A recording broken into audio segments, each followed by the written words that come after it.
नाराज कर दिया। आज हम बताएंगे कि क्यों बांग्लादेश की अंतरिम सरकार के मुखिया मोहम्मद यूनिस हिंदुओं को सरस्वती पूजा की बधाई दे रहे हैं। आखिर में बात होगी राष्ट्रपति डोनाल्ड ट्रंप के एक्शन की। सीरिया के बाद सोमालिया में अमेरिका का कहर टूटा हुआ है। पाकिस्तान के बुरे दिन चल रहे हैं। जी हां, तालिबान, टीटीपी और बलूचिस्तान लिबरेशन आर्मी ने तो उसकी नाक में दम कर रखा है। अमेरिका ने भी पाकिस्तान के पर कतरने शुरू कर दिए और यही वजह है कि पाकिस्तान अमेरिका से करीबी बढ़ाने लगा। लेकिन इस कोशिश में उसने एक सुपर पावर मुल्क को नाराज कर दिया। कौन सा है ये सुपर पावर मुल्क? कैसे पाकिस्तान से इसे नाराज कर दिया है और अब इसका होगा क्या अंजाम? एक बार ये पूरी खबर देखिए, उसके बाद समझिए।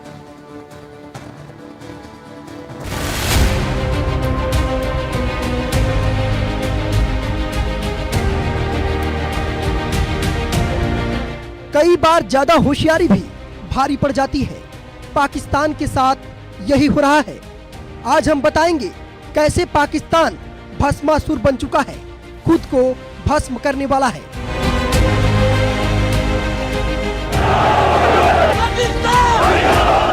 पैतरेबाज पाकिस्तान अमेरिका को खुश करने में लगा है। पाकिस्तान एक बार फिर अमेरिका और उसके सहयोगियों से हथियार खरीदने जा रहा है। पाकिस्तान की हथियार खरीद में प्रमुख बिचौलिया तबानी ग्रुप अमेरिकी कंपनियों के साथ काम कर रहा है। लेकिन कोई है जो इस डील से बेहद नाराज है, आग बबूला है। कौन है पाकिस्तान से नाराज? आखिर क्यों पाकिस्तान अमेरिका को खुश करने में लगा है?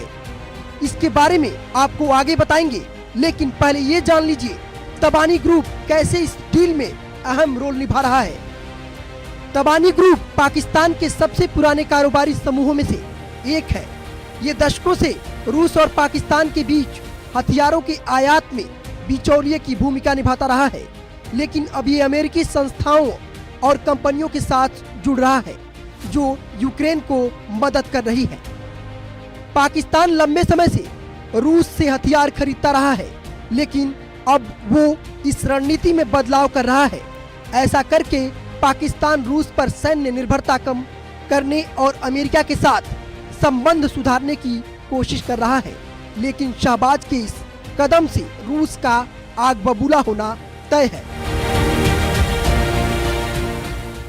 अमेरिका और पाकिस्तान के बीच आखिरी हथियार सौदा 2020 में हुआ था। ऐसे में सवाल ये है कि 5 साल बाद पाकिस्तान दोबारा अमेरिका से क्यों हथियार खरीद रहा है? तो इसके एक नहीं कई जवाब हैं। अमेरिका की तरफ से पाकिस्तान को लगातार झटके पर झटके मिल रहे हैं। सबसे पहले अमेरिका ने पाकिस्तान के एडवांस मिसाइल प्रोग्राम से उसे खतरा बताते हुए उसकी 4 डिफेंस कंपनियों पर बैन लगाया।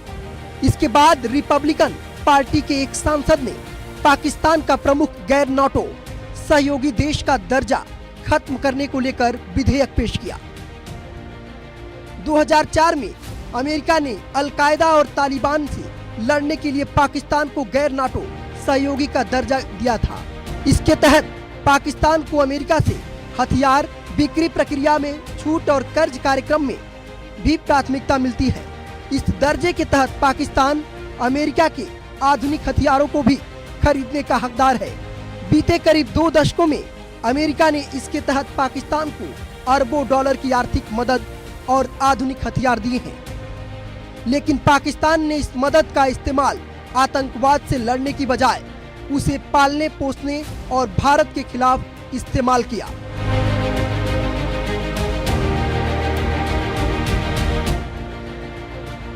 गैर नाटो सहयोगी देश का दर्जा छीनने के डर से पाकिस्तान घबराया हुआ था। इस बीच ट्रंप ने राष्ट्रपति बनते ही पाकिस्तान को दी जाने वाली अमेरिकी फंडिंग पर रोक लगा दी। पाकिस्तान को समझ आ चुका था अमेरिका ने उसके पर कतरने का फुल प्रूफ प्लान रेडी कर लिया है। इसलिए पाकिस्तान ने हवा का रुख भांपते हुए अमेरिका को खुश करने का प्लान बनाया है। लेकिन सवाल ये है क्या ये काम करेगा? दरअसल जॉर्ज बुश ने 2004 में पाकिस्तान को नॉन नेटो देशों के सहयोगी का तमगा दे दिया था, ये सोचकर कि पाकिस्तान अमेरिका की मदद कर रहा है तालिबान से लड़ने में। लेकिन अब रिपब्लिकन पार्टी के एक सेनेटर ने और डेमोक्रेटिक पार्टी के एक सेनेटर ने विधेयक पेश किया है कि पाकिस्तान आतंकवाद को कंट्रोल करने में फेल रहा है, लिहाजा इनसे वो दर्जा ले लिया जाए। तो पाकिस्तान अब गिड़गिड़ा रहा है। अब वो ये बात कर रहा है कि मैं रशिया के बजाय अमेरिका से ही अपने सारे हथियार खरीदूंगा, यानी कि पाकिस्तान का नॉन नेटो स्टेटस इस समय तलवार की नोक पर है। पाकिस्तान इस वक्त कई मोर्चों पर घिरा है। वो एक तरफ टीटीपी, तालिबान और बलूचिस्तान लिबरेशन आर्मी के हमलों का सामना कर रहा है, तो दूसरी तरफ इमरान खान ने देश के अंदर अलग फ्रंट खोल रखा है। ऐसे में पाकिस्तान अमेरिका से अदावत मोल लेने के मूड में नहीं है, लेकिन कहीं उसकी ये चाल एक बार फिर उस पर भारी ना पड़ जाए, क्योंकि सवाल ये है अमेरिका को खुश करने के चक्कर में क्या पाकिस्तान रूस की दुश्मनी मोल लेने की हैसियत में है? Bureau report, India news.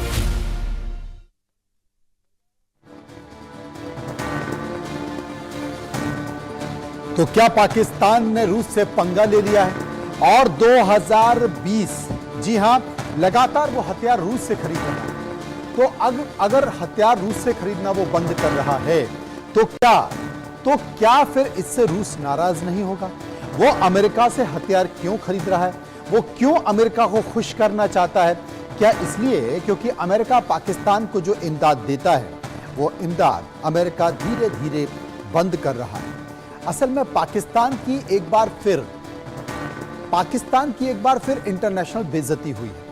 भिखारियों को लेकर खाड़ी देशों में पाकिस्तान की किरकिरी कोई नई बात नहीं है, लेकिन तमाम सारे बीचों के बीच संकेत लगातार जा रहे हैं और वो संकेत ये बता रहे हैं कि आखिर शाहबाज ये पैतरा क्यों बदल रहे हैं। चर्चा करेंगे, कुछ गेस्ट मेरे साथ होंगे, उनसे हम समझने की कोशिश करेंगे।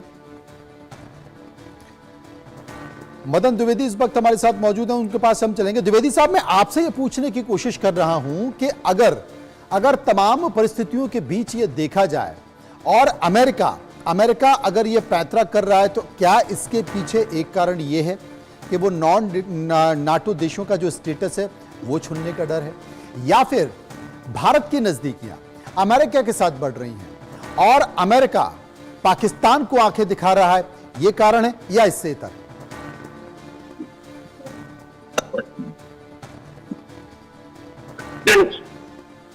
जो मुझे यहां पर लगता है कि अमेरिका जो है वो अपने नेशनल इंटरेस्ट की से जो रन करती हुई विदेश नीति है, डिप्लोमेसी है, उसी को फॉलो करता है। और पाकिस्तान एक ऐसा कंट्री है जिसको हल्का सा इनविटेशन अमेरिका ने दिया कोल्ड वॉर की शुरुआत के दिनों में, 1950s और 1960s में, नेटो का सीएटो और सेंटो का मेंबर बनने के लिए और नेटो का मेंबर बनने के लिए, तो उसने बहुत जल्दी लपक के एक्सेप्ट कर लिया। और उस समय मैं अपनी बात हिस्टोरिसिटी में ला रहा हूं, तो उसमें यह है कि जो हमारे प्रधानमंत्री नेहरू थे, उनको पहले ऑफर दिया गया था सीएटो और सेंटो का भारत को मेंबर बनाने का अमेरिका द्वारा, वहां के प्रेसिडेंट ड्वाइट आइजेनहावर के द्वारा। पर क्योंकि उस समय हम लोग कम्युनिस्ट और सोशलिस्ट विचारधारा से बहुत ज्यादा प्रभावित थे, तो हम लोगों ने वहां जाकर अमेरिका से दोस्ती नहीं की, एलायड नहीं की। और मैं यहां पर यह बात कहना चाहूंगा कि अमेरिका भी इस मामले में, आपने अच्छा शब्द यूज किया, पैंतरा ही बदलता है, क्योंकि अगर अमेरिका के आर्म्स एड पाकिस्तान को कैसी रही है, उसके अगर इतिहास को हम देखें तो हम ये पाएंगे कि 1985 में प्रेसिडेंट अमेंडमेंट आया, एक्ट नंबर 620, जो फॉरेन असिस्टेंस एक्ट FAA है अमेरिका का। उसमें ये साफ साफ ये बात की गई है कि कोई भी कंट्री अगर अमेरिका से वेपन्स लेना चाहता है, आर्मामेंट्स और टेक्नोलॉजी लेना चाहता है, तो उसमें ये शब्द यूज किया गया है कि वो कंट्री एलिजिबल होना चाहिए, एपोस्ट्रोफी में एलिजिबल होना चाहिए।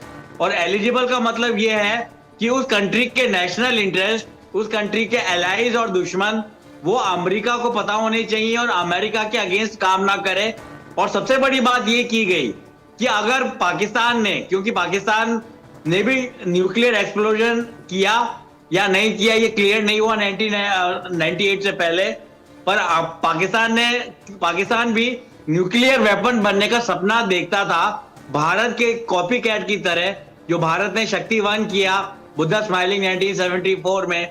तो क्योंकि पाकिस्तान, इजराइल और इंडिया ने अपने आप को टूलाइट न्यूक्लियर पावर्स के रूप में डिक्लेयर किया था, इसलिए पाकिस्तान को जो मदद अमेरिका आर्मामेंट्स की मदद देता था, जो इक्विपमेंट की मदद देता था, असले की मदद देता था, वो मदद उन्होंने बंद कर दी। पर 2001 में अमेरिका ने एक नया मिशन निकाला जिसका सपोर्टर इंडिया भी है और शुरू से रहा है। इसमें मुझे कोई हानि नहीं लगती थी पहले भी और अभी भी। वो ये कि global war on terror GWOT, तो उस समय अमेरिका की ये नीड हुई कि उनको एक एलाई की जरूरत थी उस पर्टिकुलर एरिया में, अफगानिस्तान में, क्योंकि उस समय तालिबान अपसर्ज में था, तालिबान ताकतवर बन रहा था। तो 2004 में, जैसा कि पहले हमारे जनरल साहब भी कह चुके हैं, उन्होंने भी बताया, मैं भी इस बात को रिपीट करूंगा, रीस्टेट करूंगा, कि प्रेसिडेंट जॉर्ज बुश जूनियर ने 2004 में नॉन नेटो एलाई का स्टेटस पाकिस्तान को दिया।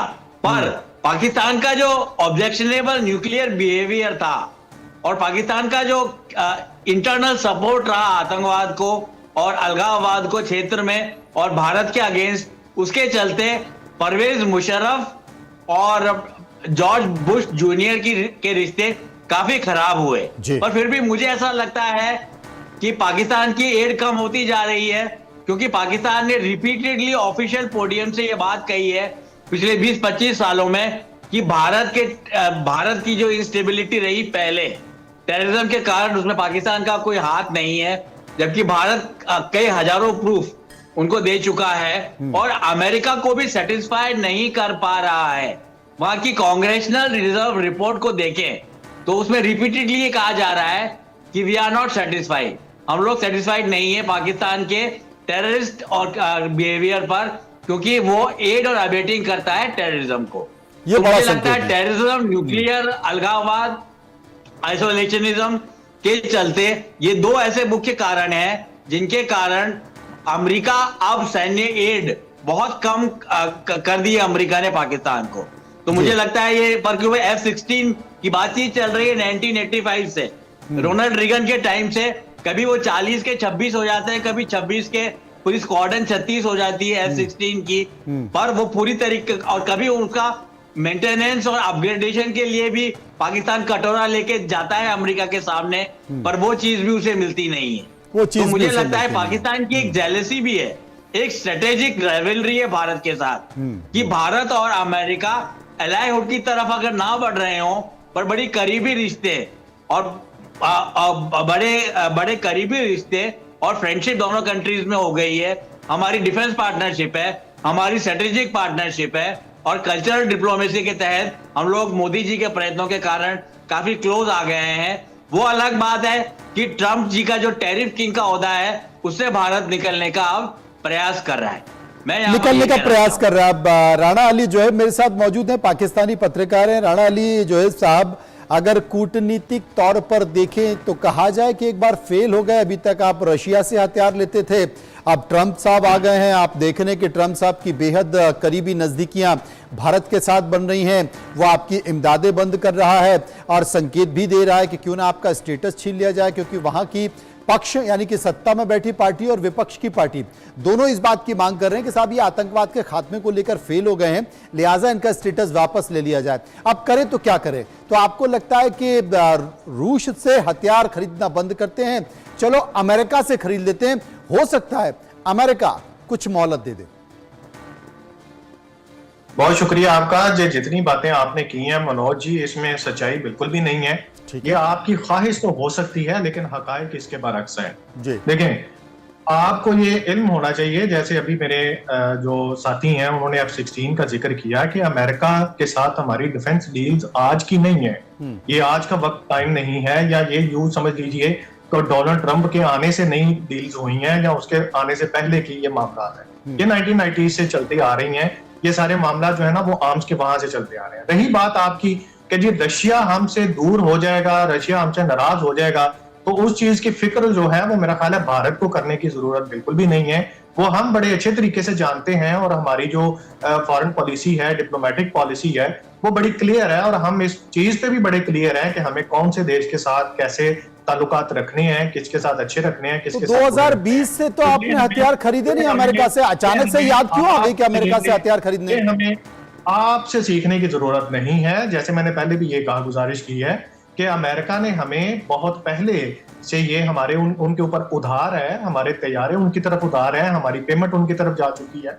तो अगर कहीं पे आज हमारा पहले नंबर पे तो ये जो सुनी, मैं आपसे रहा हूँ, आपके टीवी चैनल से ये बात सुन रहा हूँ कि पाकिस्तान जो है वो डिफेंस इसके आर्म्स को लेके अमेरिका के पास चला गया, रशिया की तरफ से इनको इनकार हो गया है। ऐसी कोई बात हमने तो यहाँ पे पाकिस्तान में बैठ के सुनी नहीं है। ये नहीं कहा कि रशिया की तरफ से इनकार होगा। आपका जो हथियारों का डीलर है, मुख्य बिचौलिया है, पाकिस्तान की सरकार ने कहा है कि भाई अब हथियारों से अमेरिका से हथियार खरीदने की बातचीत शुरू करो। 2020 से तो आपने अमेरिका से हथियार खरीदे नहीं। रही बात स्ट्रेटेजिक पार्टनर की, तो ये आप बड़े अच्छे तरीके से जानते हैं कि देखें डोनाल्ड ट्रंप के आते आपका ही पिछला शो था जिसमें मैं बैठा हुआ था और आपने गुजारिश की जी डोनाल्ड ट्रंप आ गया जी, हम उसके साथ मिल गए हैं जी, अब हम ये कर देंगे वो कर देंगे, तहस नहस कर देंगे। तो ये मैं ये समझूं कि डोनाल्ड ट्रंप की हमसे ज्यादा फिक्र तो आपको है, हमसे ज्यादा फिक्र तो झोली पे ला के आप ये बैठे हैं कि माई बाप हमारे सर पे जो है वो रख दें, एक हाथ रख दें, क्योंकि इंटरनेशनल लेवल पे जो सिखों का मर्डर हो रहा है उस पे अमेरिका और यूके और कनाडा में आपकी जो रसवाई हो रही है वो पूरी दुनिया जान रही है। तभी तो ट्रंप ने पाकिस्तान को बुलाया नहीं, अपने शपथ ग्रहण समारोह में पाकिस्तान को बुलाया नहीं। भारत के विदेश मंत्री सबसे अगली कुर्सी पर बैठे थे। और सुन लीजिए नरेंद्र मोदी पहुंचने वाले, नरेंद्र मोदी अमेरिका पहुंचने वाले, अमेरिका उनका इस्तकबाल करने वाला है। आपको तो उन्होंने अपनी शपथ ग्रहण में भी नहीं बुलाया। हमारे विदेश मंत्री आगे वाली कुर्सी पर बैठे थे और अब नरेंद्र मोदी जाने वाले हैं 1 महीने बाद। नहीं देखें मनोज जी, इसमें आप जाने वाले हैं, हमारी तरफ से 10 दफा जाएं, हमारी सेहत पे क्या असर है? आपकी पेशानी पे तनाव आ गया जनाब, आपके माथे पे पसीना आ जाएगा कि भारत पता नहीं कौन सी डील कर देगा, पाकिस्तान को लेकर क्या पैंतरा फेंक देगा। आप जैसा मेरी एक बात सुने ना, आप जैसा कोई मुनाफिक भी हो सकता है कि मोदी साहब यूक्रेन और रशिया वार में यूक्रेन का दौरा करते हैं, उनको कहते हैं हम आपके साथ हैं, और रशिया को वो अपने हथियार भेज देते हैं। अरे यही तो जलवा है, यही तो जलवा है भारत का जो आप नहीं समझ पा रहे। द्विवेदी साहब इनको समझाइए कि इधर पुतिन भी नमस्ते कर रहे हैं और इधर जेलेंस्की भी। ये मोदी फिनोमेना है जिसके चलते भारत को एक बहुत बड़ी अंतर्राष्ट्रीय शक्ति और सुपर पावर के गेट में नॉक कर रहे हैं। हम लोग ये नहीं कह रहे कि हम सुपर पावर बन गए, हम नॉक कर रहे हैं। और जहां तक पाकिस्तान की सेहत का विचार है, पाकिस्तान तो क्रिएट ही भारत से हुआ था 1947 में, और वो भी चीप कम्युनल पॉलिटिक्स के चलते पाकिस्तान क्रिएट हुआ था। और उसको जो प्रेजेंट मोदी डिनोमिनेशन है उसको कोई सेपरेट, बल्कि हमारा तो ये सोच है कि भाई मालदीव, बांग्लादेश, आप सब लोग आ जाओ, आप सब लोग आ जाओ, क्योंकि जो पूरा के पूरा जो आंचल है भारत का, जो बृहद भारत की जो बात होती है, तो हमारा तो साउथ एशियन सब कॉन्टिनेंट पूरा भारत का था। तो एक तो ये बात, और जहां तक ये बात है कि मोदी जी जाते, मोदी जी भी कंसर्न नहीं है कि, और पाकिस्तान भारत का कभी कंसर्न नहीं रहा है। मैं तो डिबेट नहीं करना चाहता, भारत का कंसर्न चाइना है, हमारा कंसर्न है आपका राणा साहब को समझ में नहीं आया। मोदी जी तो चलता हुआ युद्ध रुकवा देते हैं, चलता युद्ध रुकवा देते हैं अपने छात्रों को निकलवाने के लिए, और इस चक्कर में पाकिस्तान के स्टूडेंट भी आ जाते हैं। लेकिन इस बात को राणा जोहेब साहब मानेंगे नहीं ना? नहीं, मैं क्यों मानूंगा? आपकी गलत बात को तो मैं थोड़ी मानूंगा। आप अपनी मर्जी से अपनी टीवी स्क्रीन पर बैठ के रुकवाया था कि नहीं रुकवाया था, छात्रों को निकलवाया था कि नहीं निकलवाया था, मसला नहीं है। ये आप छात्रों को निकलवाया था कि नहीं निकलवाया था, हकीकत ऐसी नहीं है। कोई आप एक तरफ रशिया है, दूसरी तरफ यूक्रेन है, एक तरफ दुनिया की 2 सुपर पावर्स एक के पीछे हैं, और आप अपना क्रेडिट लेने के चक्करों में बैठे हुए हैं। किस मुंह से क्रेडिट ले रहे हैं आप युद्ध रुकवाने की? कौन सा तीर मार दिया आपने? दिल थाम के बैठिए, खबर और साथ बात किया जो साहब, मनोज जी एक और खबर करें जो साहब, एक और खबर आपके लिए, एक और खबर आपके लिए, एक और खबर जोब साहब आपके लिए एक और खबर ऐसी कि हर ख्वाहिश पे दम निकले। जोब साहब दम निकाल लो, इस ख्वाहिश पे दम निकाल लो। एक और खबर राणा साहब, एक खबर और है जोब साहब, एक खबर और है, एक खबर और है, सुन तो लीजिए, बस 1 मिनट की बात है, सुन लीजिए द्विवेदी जी, एक खबर और है राणा साहब के लिए। खबर कहां से है सुन लीजिए। पाकिस्तान की एक बार फिर से इंटरनेशनल बेइज्जती हो गई है। कैसे हुई है? भिखारियों को लेकर खाड़ी देशों में पाकिस्तान की किरकिरी, वैसे तो कोई नई बात नहीं है जोएब साहब, लेकिन सऊदी अरब, संयुक्त अरब अमीरात और कतर जैसे देश पाकिस्तानी भिखारियों से परेशान आ चुके हैं। आए दिन पाकिस्तान से इनकी शिकायत होती रहती है। अब हालिया मामला है क्या राणा साहब? हालिया मामला सऊदी अरब का है, जहां से 10 पाकिस्तानी भिखारी पकड़े गए हैं। ये भिखारी सऊदी अरब के पवित्र शहर मक्का में उमरा वीजा पर गए थे और वहां जाकर भीख मांगने लगे, भिखमंगी का काम करने लगे। अब पाकिस्तान की खुफिया एजेंसी फेडरल इन्वेस्टिगेशन एजेंसी ने इसकी पुष्टि कर दी है। बोले भैया ये कहीं और के नहीं, हमारे पाकिस्तान के भिखारी हैं जो वहां पर भीख मांग रहे हैं। और एफआईआई ने एक बयान जारी कहा है, सऊदी अरब ने उमरा वीजा पर जाकर भीख मांग रहे 10 पाकिस्तानियों को वापस पाकिस्तान भेज दिया। कराची के जिन्ना इंटरनेशनल एयरपोर्ट पर उतरते ही सभी भिखारियों को पुलिस ने हिरासत में ले लिया है। सऊदी अरब में भीख मांगना अपराध है, जिसके लिए सजा के साथ साथ जुर्माने का प्रावधान भी है। 2021 में भिखमंगी पर रोक लगाने के लिए सऊदी अरब ने कड़ा कानून लागू किया था, जिसके तहत भीख मांगने का ये जो सिलसिला है वो लगातार चल रहा है। पाकिस्तान के लोग वहां जाके भीख मांगते हैं और फिर पकड़े जाते हैं। राणा साहब कुछ प्रतिक्रिया देंगे? मनोज जी, इस पर बात करने से पहले ना मैं आपको छोटा सा वाकया सुना देता हूँ, तो आपको अंदाजा हो जाएगा कि शायद हमारा ये ना मसला ये है कि हम हर चीज में सियासत को लेके आ जाते हैं। नहीं, 2023 में इसमें भिखारी पाकिस्तान गए, उमरा करने गए, वीजा पे गए, वहां की एजेंसी ने पकड़ लिया, उनको डिपोर्ट कर दिया, पाकिस्तान ने स्वीकार कर लिया। सियासत कहां है? सुन ले ना, बात तो सुन लेना पहचान, बात सुन ली। 2023 में मैं दुबई गया था, वहां पे journalist of the year award था वो रिसीव करने के लिए। जिस होटल में हम ठहरे हुए थे, उस होटल का मैनेजर जो है वो एक इंडियन था। हमारी उनके साथ बड़ी अच्छी दोस्ती हुई। उससे बाहर निकल के हम एक रेस्टोरेंट में गए तो वहां पे एक लड़का आया जिसने ये कहा कि जी मैं राइडर हूं तो मुझे खाना खिला दीजिए। हमने जब उससे पता चला तो वो बंदा जो है वो इंडियन था। तो रही बात जो आपने बात किया, ये 10 लोग बिल्कुल इसमें कोई दुराई नहीं है, ये पाकिस्तानी है। ठीक है। अब वहां पे जाके वो चले गए, उन्होंने वहां जाके अगर वो भीख मांगते हैं, उनके कानून ने, लॉ ने उनको पकड़ा, उनको डिपोर्ट किया, पाकिस्तान ने पकड़ा, उसको अरेस्ट कर लिया। ठीक है, इसमें पाकिस्तान की कहां पे वो आ गई थी? ठीक है, हर जगह पे आप बताएं, आपके मुल्क में बेइज्जती हो गई पाकिस्तान की। आपने देखिए, आपने जो बताया, आपने जो बताई वो एक कहानी बता दी है ना, और मैं तो आपको हकीकत बता रहा हूँ। मैं कोई लच्छेदार बात नहीं कर रहा, मैं कोई हकीकत को नहीं छुपा रहा, मैं तो हकीकत बता रहा हूँ कि वहां पर उम्रा करने वाली पहली मर्तबा नहीं है। पाकिस्तान के लोग वीजा लेकर तमाम जगह जाते हैं और वहां जाकर भीख मांगने का काम कर लेते हैं। आपका हो सकता है, लेकिन मेरी आपको मशवरा ये है कि बीइंग अ जर्नलिस्ट ये आपका मौजू नहीं है बात करने का। ठीक है, लिहाजा आगे चलिए, इससे आगे बढ़िए। द्विवेदी साहब, अब मतलब हमने हकीकत बताई, तथ्यों के साथ बताई, तो मतलब राणा साहब देखिए, मैं यहाँ पर ये कहना चाहूंगा, मैं जर्नलिस्ट नहीं हूँ, मैं दिल्ली में रहता हूँ पचपड़गंज में, तो मैं ये बात भी बता दूं। तो इसमें सबसे बड़ी बात यहाँ पर ये है कि पूरे विश्व में अगर अंतर्राष्ट्रीय संबंधों के विद्वानों से बात की जाए तो एक टर्मिनोलॉजी है जो मैं आपके अच्छे चैनल पे रिपीट भी करता हूं, वो ये कि पाकिस्तान एक फेलिंग स्टेट माना जाता था और पाकिस्तान एक और आज की डेट में फेल्ड स्टेट है, क्योंकि जिन पिलर्स के ऊपर एक राष्ट्र की अवधारणा खड़ी की जाती है, territory, population, freedom of expression और इन सब चीजों की बात की जाती है, जमहूरियत की बात की जाती है, वो तो पाकिस्तान में पिछले कई सालों से है ही नहीं। वहां पर बिल्कुल एक तरीके का कंपनी रूल है, कॉर्पोरेट रूल है, वहां पे इंटरफेयर नहीं करती। वहां पे आर्मी है, कंपनी आर्मी है कॉर्पोरेट हेड, जहां पर आर्मी हमारे यहां पर सैक्रोसैंक्ट मानी जाती है, वो पॉलिटिक्स में नहीं जाती और कॉमर्शियल एक्टिविटी में इन्वॉल्व होना आर्मी के लिए हमारे संविधान के हिसाब से मना है।